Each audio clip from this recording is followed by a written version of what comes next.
Hello friends, welcome back to my YouTube channel, The Education Master. So today we will continue our chapter 2. We are not afraid to die, we all can be together from Hornbill book of class 11. So let's start. So यहाँ तक हमने कर लिया था कि जो उनकी जो चीज़ें थी जैसे कपड़े फिर क्रॉकरी ये सारी चीज़ें उनकी पानी में डूब रही थी. ओके सो आगे है कि I half swam half crawl into the children's cabin.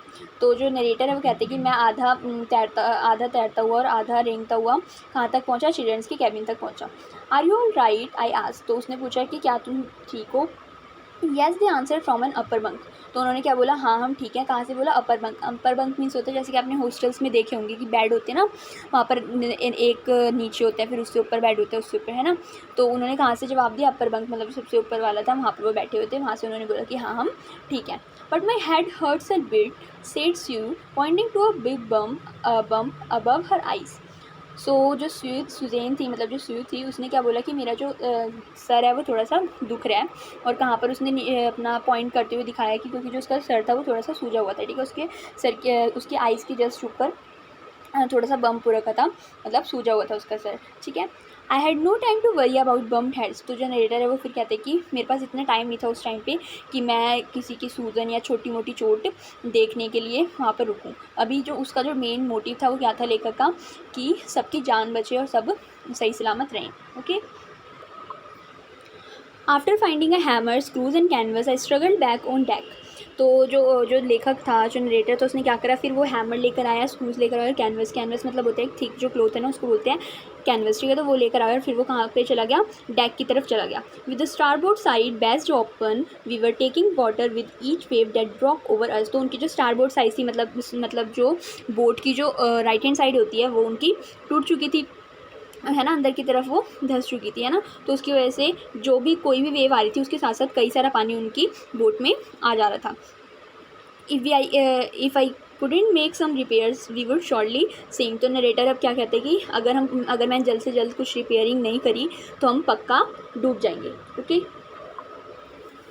Somehow I managed to stretch canvas and secure waterproof hatch covers across the gaping holes. तो ऐसे तैसे करके जो लेखक था उसने क्या करा कि जो कैनवस था उसको स्ट्रेच करा और साथ ही साथ उसने जो छोटे छोटे लकड़ियों के टुकड़े थे वो जो खाली होल्स हो गए थे वहाँ पर उसने फिट कर दिए. ठीक है. Some water continued to stream below but most of it was now being deflected over the side. तो कुछ पानी जो था वो अब भी अंदर आ रहा था लेकिन अधिकतर जो पानी था वो सारे का सारा क्या हो रहा था, साइड की तरफ डिफ्लेक्ट हो जा रहा था. Okay. More problems arose when our hand pump started to block up with the debris floating around the cabins and the electric pump short circuit. तो और ज़्यादा प्रॉब्लम उनके लिए तब हो गई जब जो हैंड पम्प्स था उनका वो भी ब्लॉक हो गया. किसकी वजह से, गंदगी की वजह से उनका जो हैंड पम्प था वो भी ब्लॉक हो गया और साथ ही साथ जो उनका जो इलेक्ट्रिक पम्प था वो भी शॉर्ट सर्किट हो गया. तो उनके पास दो पंप थे, एक था हैंड पम्प और एक था इलेक्ट्रिक पम्प. तो वो दोनों के दोनों ही ख़राब हो गए. द वाटर लेवल रोज थ्रेटनिंगली. तो वो जो वाटर लेवल था वो तेज़ी से बढ़ रहा था, बहुत ख़तरनाक लग रहा था जैसे मतलब क्योंकि जो पानी था वो उनके बोट में इकट्ठा हो ही जा रहा था. Back on deck I found that our 2 spare hand pumps had been wrenched overboard along with the forestry sail, the zip, the dinghies and the main anchor. तो जो जितने भी उनकी जो चीज़ें थी जब वो वापस डेक पे गया तो उसने देखा कि जो उनके जो 2 स्पेयर हैंड पम्प्स पड़े थे वो भी क्या हो गए थे, बोट से नीचे गिर गए थे, पानी में गिर गए थे. जब वो लेखक भी गिरा था ना पानी के अंदर तो तभी उसकी सारी चीज़ें पानी में गिर गई थी. जितनी भी काम की जितनी चीज़ें थी जैसे फॉरेस्ट्री सेल थी, जिप थी, डिंगीज थी, जो एंकर होता है वो था, सारी की सारी चीज़ें उनकी पानी में गिर गई थी. ठीक है. Then I remembered we had another electric pump under the chart room floor. तो फिर उसको जो नरेटर को याद आता है कि उसके पास एक और इलेक्ट्रिक पम्प पड़ा है जो कि कहाँ है, चार्ट रूम वाले फ्लोर में है. I connected it to an out pipe and was thankful to find that it work. और उसने क्या करा, आउट पाइप से उसे कनेक्ट करा उस पंप को और साथ ही साथ जब वो उसने उसको कनेक्ट करा तो वो चल रहा था. ये चीज़ देखकर उसको बहुत खुशी हुई और बहुत थैंकफुल महसूस हुआ. Okay. The night dragged on with an endless, bitterly cold routine of pumping, steering and working the radio. तो उनकी जो पूरी रात थी वो किसमें, उनका एक ही रूटीन चल रहा था. 3 काम कर रहे थे वो मेन. सबसे पहली चीज़ वो पंप कर रहे थे, पानी को बाहर निकाल रहे थे. दूसरी चीज़ वो स्टीयरिंग संभाल रहे थे. ठीक है, जो स्टीयरिंग होती है उसको संभाल रहे थे. तीसरी चीज़ वर्किंग ऑन द रेडियो, मतलब वो रेडियो से सिग्नल भेज रहे थे अपनी हेल्प के लिए. We are getting no replies to our mayday calls which was not surprising in this remote corner of the world. तो वो क्या कर, उनको कोई भी सिग्नल, उनको कोई भी हेल्प के लिए जो कॉल्स थी वो नहीं मिली थी। मेडे कॉल्स मीन्स होता है जब आप हेल्प के लिए कोई सिग्नल भेजते हैं ना रेडियो से, तो उसके जो रिप्लाई में उनको कुछ भी नहीं मिल रहा था। और ये चीज़ ज़्यादा सरप्राइजिंग थी भी नहीं, क्योंकि जो जिस कॉर्नर में वो थे वर्ल्ड के, वहाँ पर सिग्नल मिलना बहुत ज़्यादा मुश्किल था। कहाँ थे वो? इंडियन ओशन में थे, तो वहाँ पर जो सिग्नल है वो मिलने वैसे भी बहुत ज़्यादा मुश्किल थे। तो इनके लिए ये चीज़ सरप्राइजिंग नहीं थी कि सिग्नल नहीं पहुँच रहा है या क्या है, ठीक है। Sue's head had swollen alarmingly. She had two enormous black eyes and now she showed us a deep cut on her arm. तो जो स्यूज थी उसका जो हेड था वो अब धीरे धीरे क्या हो रहा था, और ज़्यादा फूल रहा था, और ज़्यादा उसमें सूजन आ रही थी, और उसकी जो दोनों आईज़ थी वो पूरी ब्लैक पड़ चुकी थी। और उसके बाद उसने क्या दिखाया, अपना डीप कट, उसकी जो आर्म थी वहाँ पर एक बहुत डीप कट भी लगा हुआ था। When I asked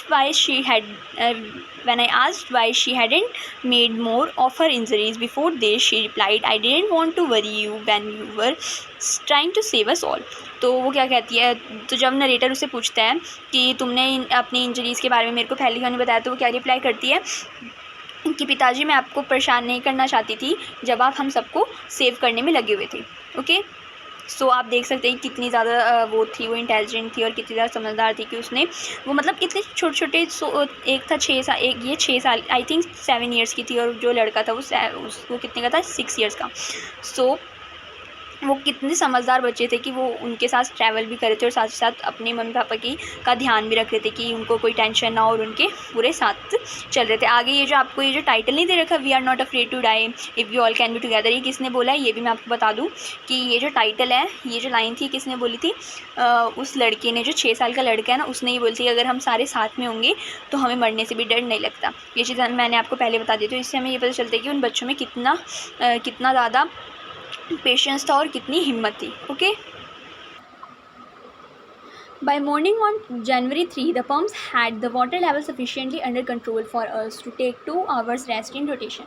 तो 3 जनवरी का टाइम था और सुबह का टाइम था, तो जो पंप थे उन्होंने इतना पानी निकाल लिया था कि अब वो सारे के सारे रेस्ट कर सकते थे बाय रोटेशन। मतलब एक बंदा स्टीयरिंग संभालेगा, दूसरा रेस्ट करेगा, दूसरा संभालेगा, तीसरा रेस्ट करेगा, ऐसे करके वो अब रेस्ट करने की 2 घंटे की वो रेस्ट ले सकते थे, इतना पंप ने पानी निकाल दिया था। But we still had a tremendous leak somewhere below the water line, and on checking, I found that nearly all the boat's main rib frames were smashed down to the keel.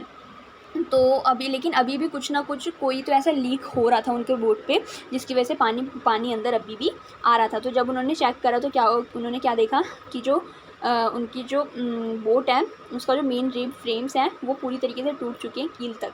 In fact there was nothing holding up a whole section of the starboard hull except a few cupboard partition. और in fact क्या जो उनका जो starboard side थी वो भी पूरी टूट चुकी थी, जिसमें उसने जो नरेटर था उसने सिर्फ कुछ टुकड़े लगाए हुए थे लकड़ी के, तो सिर्फ उन्होंने उसको सपोर्ट दे रखा था थोड़ा सा, बाकी वो भी पूरा का पूरा टूट चुका था। Okay, we have survived for 15 hours since the wave hit, but wave walker wouldn't hold together long enough for us to reach Australia. तो उन्होंने 15 घंटे हो गए थे उन्होंने जब उनको उस वाली वेव ने उनको हिट करा था, जो बड़ी सी वेव आई थी, और उस वेव वॉकर मतलब उनकी बोट को देख के ये ऐसा नहीं लग रहा था कि वो अब उन्हें ऑस्ट्रेलिया तक पहुंचा पाएगी। I checked our charts and calculated that there were 2 small islands a few 100 kilometres to the east.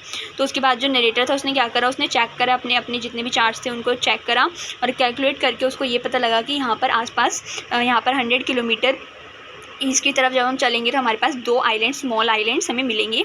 One of them इली Amsterdam was a French scientific base, और उनमें से जो एक है इली एम्स्टरडैम वो क्या है, एक फ्रेंच साइंटिफिक बेस है, मतलब वहाँ पर साइंटिस्ट हैं उनका बेस है वो, ठीक है, वहाँ पर वो रिसर्च कर रहे होंगे कोई फ्रेंच के साइंटिस्ट, ठीक है, तो वहाँ पर वो फ्रेंच साइंटिफिक बेस है। Our only hope was to reach this pin pricks in the vast ocean. तो उनकी सिर्फ एक ही होप बची थी कि वो वहाँ तक पहुँच जाए, उन आइलैंड तक, ऐसे तैसे करके उस आइलैंड तक वो पहुँच जाए। Pin pricks in the vast ocean means कि जैसे कि वो जो इंडियन ओशन था वो बहुत बड़ा ओशन था, पर वहाँ पर जो एक छोटा सा जो आइलैंड है वो एक सुई के बराबर है उस इतने बड़े ओशन में, ठीक है, इसलिए इन्होंने लिखा होगा pin pricks in the vast ocean, वहाँ तक ये पहुँचना चाहते थे। But unless the wind and seas abated so we could hoist sail, our chances would be slim indeed. तो लेकिन वो तब तक अपना जो सेल था वो उसको सही नहीं कर सकते जब तक जो विंड है वो रुक ना जाए, ठीक है, और ये सारी जो हवाएं ये बंद ना हो जाए, तो उन्हें ऐसा लग रहा था कि हमारे जो चांसेस हैं वहाँ तक पहुँचने के वो भी बहुत ज़्यादा कम है। The great wave had put our auxiliary engine out of action. तो जो वो जो बड़ी सी वेव नहीं थी जिन्होंने इनका सब कुछ ख़राब कर दिया था, तो उसने क्या करा था, उनका जो ऑक्सिलरी इंजन था, मतलब जो उनका जो सेकेंड इंजन था वो भी उसने ख़राब कर दिया था। अब उनका जो सेकेंड इंजन था वो भी काम नहीं कर रहा था। Okay. On January 4, after 36 hours of continuous pumping, we reached the last few centimeters of water. तो जनवरी 4 का टाइम आ गया था, अब उनका अगला दिन भी शुरू हो गया था और 36 घंटे कंटिन्यूसली पंपिंग करने के बाद, मतलब पंप करने पानी बाहर निकालने के बाद उनका जो वो बहुत कम, उनके जो बोट थी उसमें बहुत कम पानी बचा था. Now we had only to keep pace with the water still coming in. अब उनको सिर्फ क्या करना था, जितना पानी आ रहा है अंदर, अब जितना पानी उनकी बोट के अंदर अब आ रहा है, बस उन्हें उतना ही निकालने की ज़रूरत थी. ठीक है. We could not set any sail on the main mast. लेकिन वो कोई भी सेल जो अपना मेन मास्ट है वहाँ तक नहीं लगा पाए. Pressure on the rigging would simply pull the damage section of the hull apart. So we hoisted the storm jib and headed for where I thought the two island were. तो उन्होंने क्या सोचा कि अगर हम ज़्यादा प्रेशर लगाएंगे rigging पे, अगर हम ज़्यादा प्रेशर करेंगे तो जो हल पार्ट है वो भी सारा डैमेज हो जाएगा और वो भी निकल जाएगा. तो उन्होंने क्या करा, सिर्फ और सिर्फ स्टॉर्म जिप लगाई और वहाँ पर जहाँ पर 2 आइलैंड थे वहाँ की तरफ निकल पड़ी. Mary found some corn beef and cracker biscuits and we ate our first meal in almost 2 days. तो 2 दिन के अंदर उनको जो मैरी जो थी उनको क्या मिला,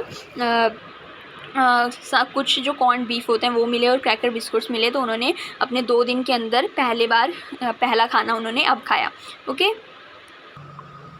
but our respite was short lived. तो लेकिन जो उनकी जो रेस्ट थी वो बहुत कुछ क्षण की थी. At 4 PM black clouds began building up behind us. Within the hour the wind was back to 40 knots and the seas were getting higher. तो क्या हुआ, 4 बजे का टाइम फिर से जो बड़े बड़े जो काले बादल थे वो आने शुरू हो गए उनके पीछे. और कुछ घंटों के अंदर ही जो विंड थी उसकी स्पीड कितनी हो गई, 40 knots. 40 knots में बहुत ज़्यादा स्पीड होती है. ठीक है. And the seas were getting higher. और जो फिर से जो लहरें थी वो उठने लग गई बहुत बड़ी बड़ी. The weather continue to deteriorate throughout the night and by dawn on January 5 our situation was again desperate. तो जो वेदर था वो वैसा ही रहा, पूरी रात उनका जो वेदर था वो वैसा ही रहा. और सुबह के टाइम, मतलब डॉन मीन्स क्या होता है आपको मैंने बताया था, सुबह का टाइम. January 5 को उनकी जो सिचुएशन थी वो और भी ज़्यादा ख़राब हो गई. Okay. When I went in to comfort the children, John asked, "Daddy, are we going to die?" तो जब जो नरेटर था वो अंदर गया बच्चों को कंफर्ट करने के लिए, तो जॉन जो था, मतलब जो उनका जो लड़का था जोनाथन, उसने क्या पूछा, daddy are we going to die, कि हम मरने वाले हैं. I try to assure him that we could make it. तो मैंने उसको अश्योर करने की कोशिश करी कि नहीं, हम कर लेंगे, हम पहुंच जाएंगे वहाँ तक. But daddy he went on, we are not afraid of dying if we can all be together, you and mummy, you and I. तो जो जॉन था, मतलब जो जोनाथन था, उसने अपने डैडी की बात ज़्यादा नहीं सुनी और वो बोलता गया कि लेकिन डैडी, हम मरने से नहीं डरते अगर हम सारे के सारे साथ में रहेंगे, मैं, आप, मम्मी और सुजैन. तो आपको मैंने ये चीज़ पहले ही बताई थी कि उस लड़के ने ये लाइन बोली थी और यही जो लाइन है ये आपका जो स्टोरी है उसका टाइटल भी है ना.